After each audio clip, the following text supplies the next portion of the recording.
আসসালামু আলাইকুম, আমি Raisa from confirm is board. আজকে আমরা যে বিষয়টি নিয়ে আপনাদের সাথে কথা বলবো সেটি হচ্ছে আমাদের স্মার্ট বোর্ডের এই হোয়াইট বোর্ডটি। এই হোয়াইট বোর্ডে আপনাদের চক ডাস্টারের কাজটা মূলত করতে হচ্ছে না। আপনারা স্টুডেন্টদেরকে বিভিন্ন জিনিস লিখে, বিভিন্ন ধরনের প্রশ্ন লিখে স্টুডেন্টকে দেখাতে পারবেন। আবার আপনারা এই যে লেখাগুলোর কালারগুলো চেঞ্জ করতে পারবেন, যে কোনো ধরনের কালার দিতে পারবেন। আবার কলমের কালিগুলোকেও মোটা থেকে চিকন বা যে কোনো ধরনের আকারে শো করতে পারবেন।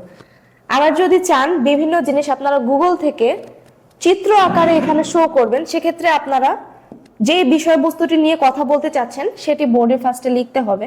যেমন আমি যদি ওয়ার্ল্ড ম্যাপটা দেখাতে চাই, আমি বোর্ডে লিখলাম ম্যাপ। তারপরে যদি এটাকে সিলেক্ট করি, সিলেক্ট করে যদি সার্চ অপশনে ক্লিক করি, তাহলে আমাদের ডিরেক্ট গুগলে ম্যাপটা চলে আসছে। এই যে দেন আমরা এটাকে সিলেক্ট করে বোর্ডে নিয়ে আসতে পারছি। এখন আমি চাইলে এটাকে ছোট করতে পারবো, বড়ও করতে পারবো, বোর্ডের বিভিন্ন জায়গায় এটাকে রাখতেও পারবো। আবার এটার মধ্যে বিভিন্নভাবে লিখতেও পারছি। যে কোনো একটি দেশ আমরা এখানে সিলেক্ট করে স্টুডেন্টদেরকে শো করতে পারছি। আমি কালারটা চেঞ্জ করছি। পৃথিবীর বিভিন্ন জায়গা নিয়ে আপনারা যদি কথা বলতে চান, এরকম ভাবে আপনারা জায়গা সিলেক্ট করে এখানে স্টুডেন্টদেরকে শো করতে পারবেন। এরকম আরো বিভিন্ন ধরনের ফিচার্স রয়েছে আমাদের বোর্ডগুলোতে। যদি আপনারা এই ফিচার্সগুলো দেখতে চান তাহলে চলে আসুন আমাদের কনফার্ম ইন্টারঅ্যাক্টিভ স্মার্ট বোর্ডে। ভালো থাকবেন, আল্লাহ হাফেজ।